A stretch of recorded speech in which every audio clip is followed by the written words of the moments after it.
Hi, Dr. Gaines. This is going to be my follow-up video for the introduction module after reading all those articles. And I first off want to say that I really enjoyed those articles because I love the lower extremity. I think however, the thing that most surprised me is lack of consistency. In my mind, like something like ACL research or ankle injury are very researched. I thought there was a lot of information on it and there would be a consensus that's made, but there was a surprisingly large amount of inconsistency. For example, I think that as we went through all the risk factors in that one article, I was I started reading and I was like, oh, of course, like if you're flat-footed, you're more susceptible, or if you have cleats, you're more susceptible. And then when I read it, it was like there's actually inconclusive data, and I was like, what? For example, level of play. I immediately thought, I don't even have to read this section, a level of play, clearly they're going to have a higher intensity and therefore higher risk of injury. But when you looked at the athlete exposure, which may be lower in higher levels of sports, it comes down to the fact that there may be the same number of injuries but less exposures.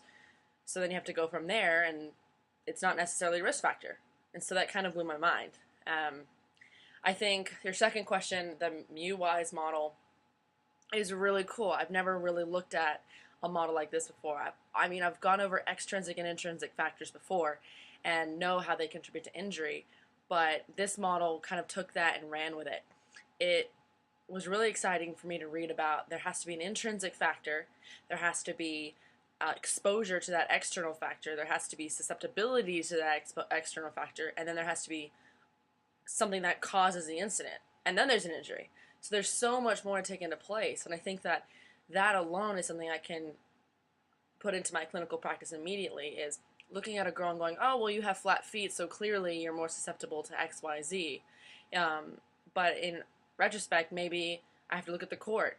Now I have to look at her internal factors, what her genetics are, or external factors, what kind of shoes she's wearing, and then what put her in that position, and then it all comes together to make the injury. So I think evaluating all of those aspects as opposed to just one is how I can put that model into my practice.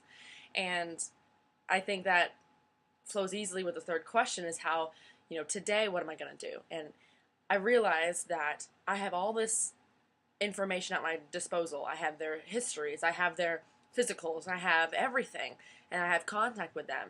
And if I just take a second and look over their information and find out who's susceptible, who's got a risk of injury, what their specific sport is predisposed to, and how they can be exposed to that, is something that I can really channel and hopefully make a preventative measure. Because basketball, for instance, is very high in ankle sprains.